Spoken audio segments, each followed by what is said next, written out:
Salut les aviateurs. Aujourd'hui, on parle des effets du moteur sur les appareils 3 axes. Apprendre à piloter, c'est apprendre à réagir aux mouvements indésirables de l'appareil et à les corriger. Ainsi, on intègre tout un ensemble de petites actions de façon intuitive et les différents effets moteurs sont facilement maîtrisés après quelques heures de vol. Mais les explications sont souvent peu détaillées sur ces phénomènes. Cette vidéo va vous permettre d'approfondir le sujet. Cette première partie sera complétée par une seconde vidéo plus spécialement centrée sur le cas des aéronefs à train classiques, sur lesquels ces effets sont encore plus variés. Alors pour cette première partie, on se concentrera sur les effets du souffle de l'hélice, le couple gyroscopique et le couple de renversement. Nous allons lister des effets qui pour certains sont ténus, fugaces, voire inexistants sur certaines machines. Chaque appareil a ses petits travers, mais l'avion que vous pilotez n'est pas obligatoirement démonstratif de tous les effets évoqués dans la vidéo. Allez, c'est parti.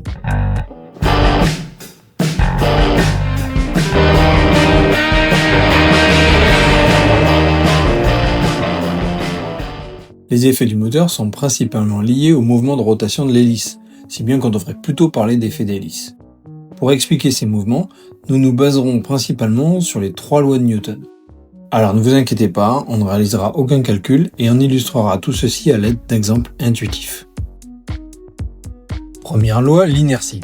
Un avion soumis à un équilibre de force dispose d'une vitesse constante et suit une ligne droite. Et cela fonctionne aussi à vitesse nulle. Deuxième loi, la dynamique. Si les forces qui s'appliquent sur l'avion ne sont pas à l'équilibre, il accélère. Ici, Grégor tire plus fort que le frottement des pneus, donc l'avion accélère. Bon, vu l'engin, c'est quand même dur.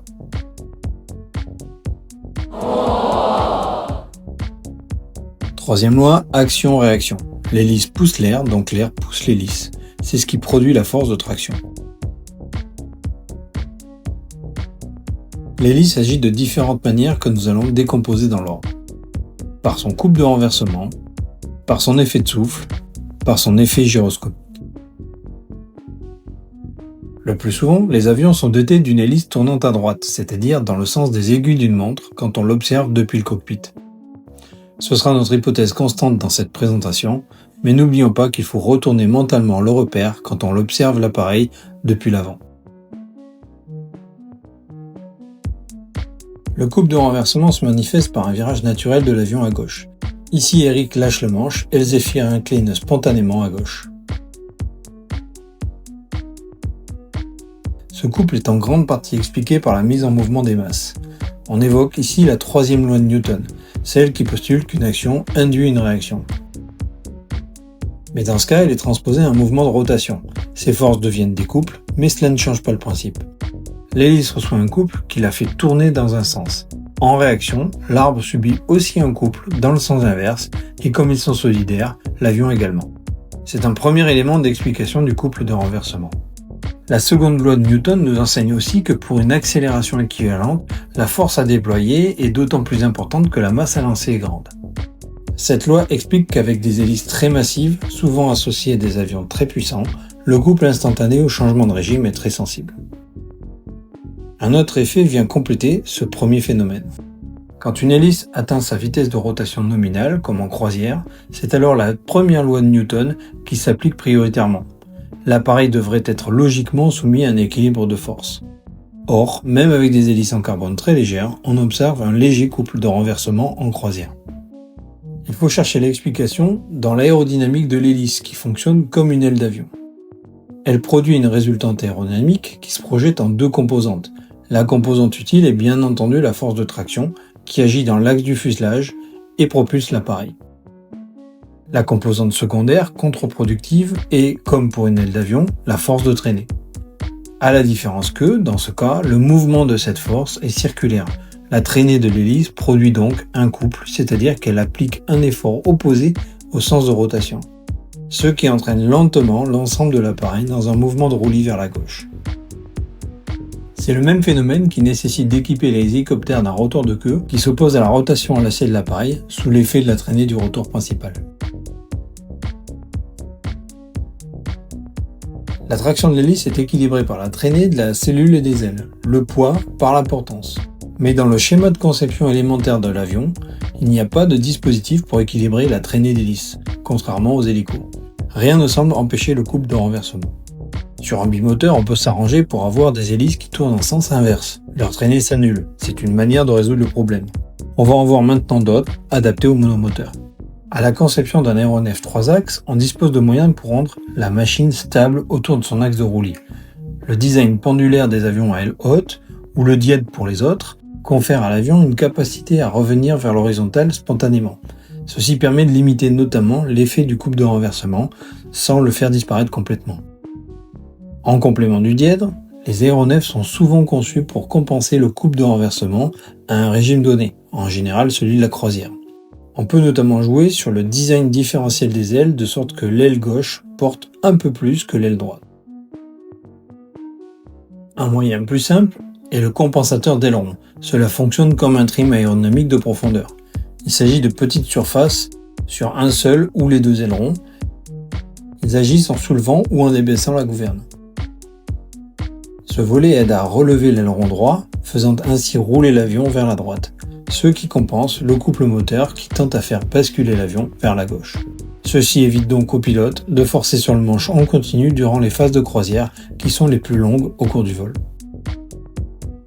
Que l'on équipe l'appareil d'un compensateur d'aileron ou que l'on agisse en continu sur le manche à droite, la conséquence est que l'aileron baissé produit une traînée dissymétrique. Ceci entraîne donc un effet de lacet inverse vers la gauche. On doit alors compenser ce phénomène par une action permanente du palonnier à droite. Là aussi, il existe des solutions techniques à la conception de la machine. Le plus simple étant de placer un second compensateur sur la gouverne de direction.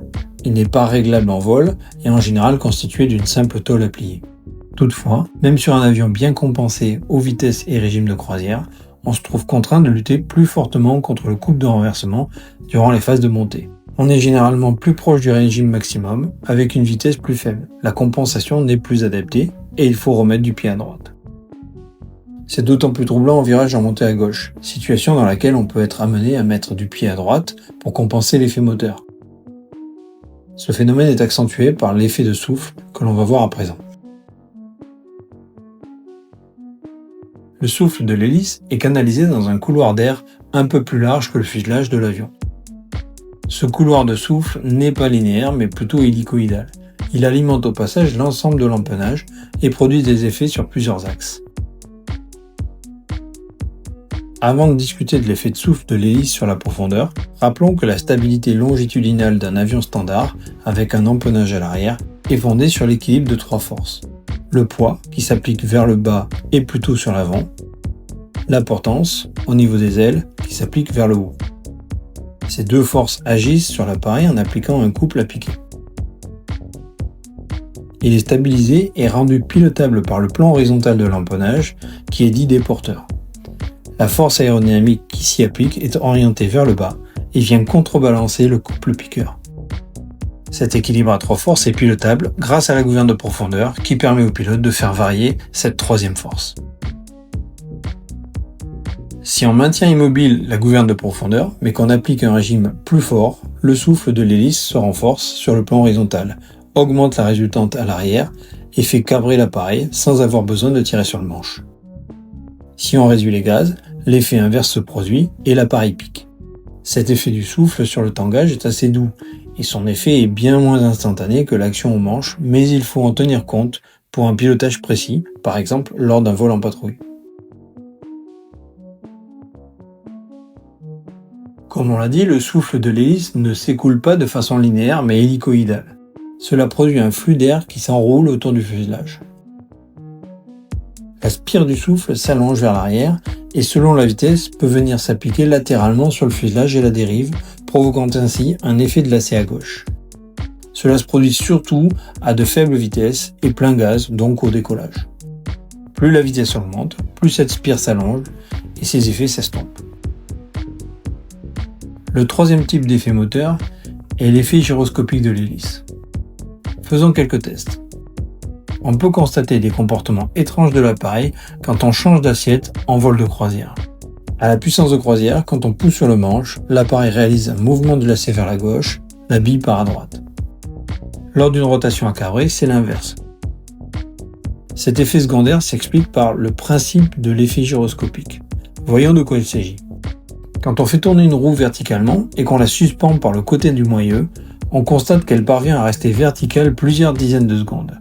Elle se comporte comme un gyroscope et reste dans un plan constant. C'est le principe physique contre-intuitif qu'on expérimente pourtant dans la vie quotidienne en faisant du vélo. C'est ce qui aide les cyclistes à tenir à la verticale en appui sur 2 points seulement. À faible vitesse, l'effet gyroscopique est plus léger, mais l'équilibre est plus difficile à tenir. Mais si la vitesse de rotation des roues est suffisante, on peut réussir à tenir à la verticale en faisant du surplace. Une hélice se comporte comme une roue ou un gyroscope. Elle tente à rester dans son plan de rotation initial. C'est aussi le principe qui permet de faire fonctionner l'horizon artificiel. Avec des gyroscopes pédagogiques, on constate qu'en plus de vaincre la gravité, le gyroscope peut décrire des mouvements étranges appelés précessions. Ce mouvement apparaît quand le plan de rotation du gyroscope est contredit, ici par la gravité. C'est bien un mouvement de précession qui se produit sur l'axe de lacet lorsqu'on agit en tangage. Il reste assez fugace et léger avec des hélices carbone. Symétriquement, une action en lacet produira aussi un mouvement de précession, en l'occurrence sur l'axe de tangage. Pour éviter ces effets, il suffit de réaliser des actions sous commande. Allez, résumons un peu avant de compliquer à nouveau. L'hélice, par sa traînée, oppose à la rotation que lui applique le moteur un couple de renversement qui fait rouler l'appareil vers la gauche. Le souffle de l'hélice aide à faire cabrer l'appareil quand on augmente les gaz et à le faire piquer quand on les réduit. Le souffle produit aussi un lacet à gauche à faible vitesse. Enfin, les mouvements de tangage provoquent des rotations parasites de précession en lacet.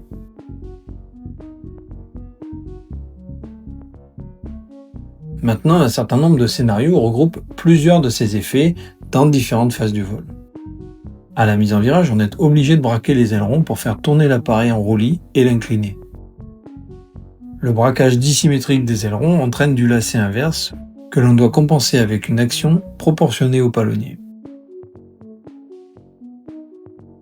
En planeur, en l'absence d'hélice, le lacet inverse est aussi fort des 2 côtés.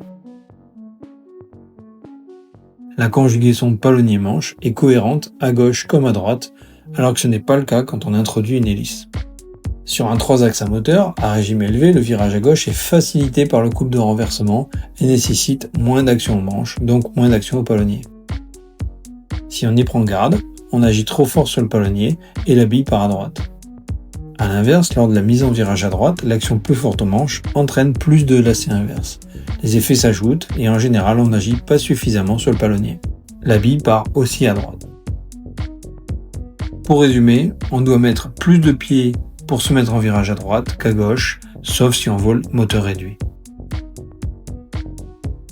Les effets moteurs lors du roulage au décollage sont les plus remarquables.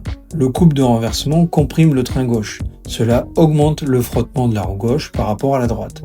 Ceci induit un pivotement en lacet autour de la roue gauche. Dans le même temps, le souffle hélicoïdal tente à pousser sur la dérive à gauche et à faire tourner l'appareil autour de son axe de lacet vers la gauche également. Spontanément, le pilote lutte contre le couple de renversement et donc il agit sur le manche à droite. Ce faisant, il crée un surcroît de lacet inverse encore à gauche. Ces effets ne sont pas complètement linéaires durant l'accélération, mais comme ils agissent tous dans le même sens, on voit bien qu'ils parviennent à dévier la course de l'appareil durant le décollage.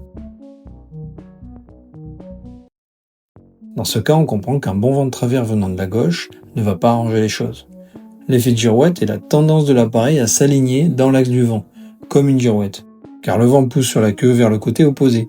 Si le vent vient de la gauche, l'avion aura encore plus tendance à tourner en lacet vers la gauche. Tous ces effets combinés peuvent produire des situations délicates qui amènent l'appareil dans la verte durant le décollage, voire au cheval de bois.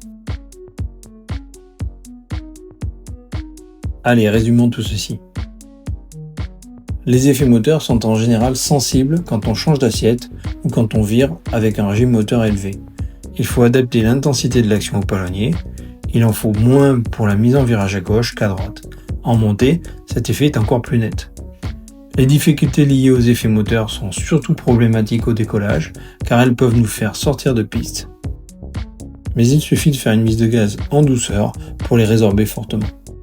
Au décollage, ces phénomènes sont assez faciles à maîtriser avec des appareils tricycles. Le point d'appui sur l'avant facilite l'adhérence de la roue directrice, qui généralement suffit à contrôler les écarts enlacés. Si on a le choix, un décollage avec le vent venant de la droite facilite la tenue d'axe. C'est la fin de cette vidéo, mais comme vous l'avez compris, on aura encore pas mal de choses à creuser sur le sujet quand on abordera le pilotage des avions à train classique. Donc on vous dit à très bientôt sur la chaîne Aviateur, et bon vol à tous.